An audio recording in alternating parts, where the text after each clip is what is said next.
Aujourd'hui, je vous amène avec moi sur le chemin de la renaissance, puis on va faire le premier pas ensemble. Donc, quand on renaît, la première chose à faire, c'est de réapprendre à s'aimer. First of all. Mais pour réapprendre à s'aimer, on doit prendre conscience de notre discours interne. Et c'est là que je réintroduis ma bitch. J'ai réalisé que j'avais beau m'être séparée de mon conjoint violent, j'avais encore un bourreau qui vivait dans ma tête puis qui me tenait dans le fond du trou.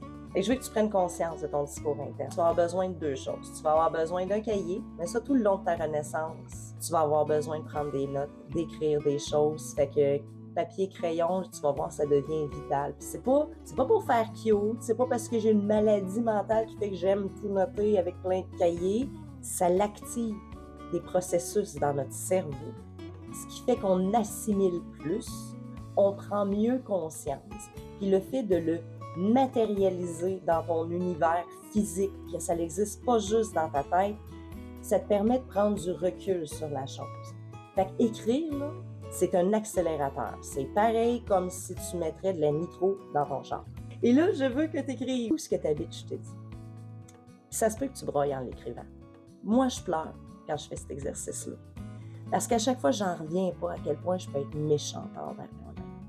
Puis là, une fois que tu as écrit ce qu'elle te dit, je veux que tu m'écrives, que tu t'écrives, en fait, c'est quand que ça l'arrive, c'est quand qu'elle se met à te crier après, c'est quand qu'elle se met à te parler comme ça, c'est quoi les situations qui t'amènent à te parler comme ça. C'est important, eux, c'est les déclencheurs.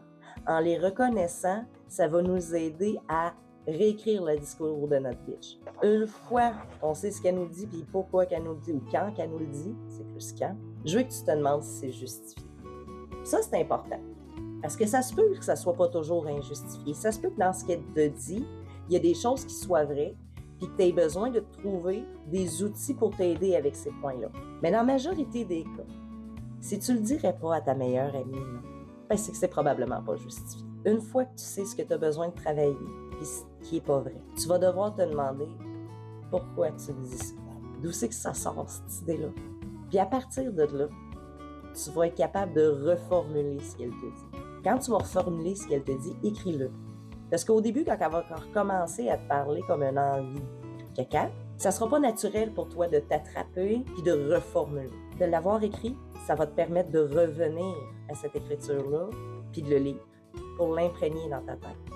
C'est à force de faire ce retour à soi-là, qui est plus mécanique, plus physique, que graduellement ta bitch va comprendre. Tu sais, c'est comme quand on apprend une nouvelle langue, là. Si tu parles français puis que tu veux apprendre l'anglais, ben, il va falloir que tu l'écrives, il va falloir que tu le lises, puis il va falloir que tu le pratiques. Puis qu'au début, ça sera pas bon, puis il va falloir que tu recommences, puis que tu t'améliores. C'est pareil. Quand tu réapprends à ta bitch à te parler, tu lui apprends un nouveau langage. Ça fait un bout qu'elle te parle de même. On va être honnête entre toi et moi, ça fait un méchant bout qu'elle te parle de même. Là, elle a le goût d'apprendre une nouvelle langue parce qu'elle veut t'aider. C'est sûr, sinon tu ne serais pas dans ce cheminement. Je te donne un exemple.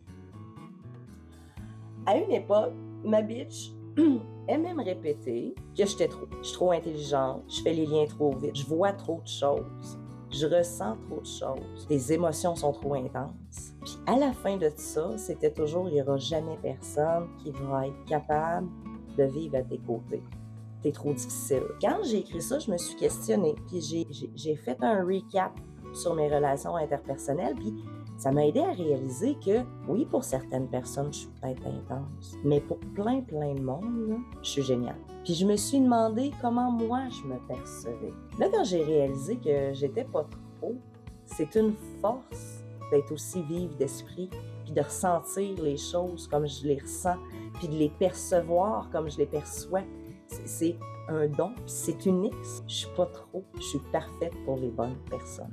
Après ça, à chaque fois que j'arrivais dans une situation où je me mettais mal à l'aise parce que je le voyais, que ce soit par son langage non verbal, verbal ou paraverbal, j'étais capable de percevoir que je vais te créer un malaise. Au lieu de me dire « Ah, ça y est, encore recommencer, t'es trop, tu vas te ramasser tout seul, il fallait que tu tempères, que tu te mesures, que tu... » Non, j'accueille comme « Wow, la vie est tellement merveilleuse avec moi. » Que les gens qui ne seraient pas capables de côtoyer mon énergie, ben ils collent pas. C'est vrai que je ne suis pas faite pour tout le monde, mais il n'y a personne qui est faite pour tout le monde. Puis parce que je suis comme ça, je suis entourée de gens lumineux. Je ne suis pas trop, je suis vraie.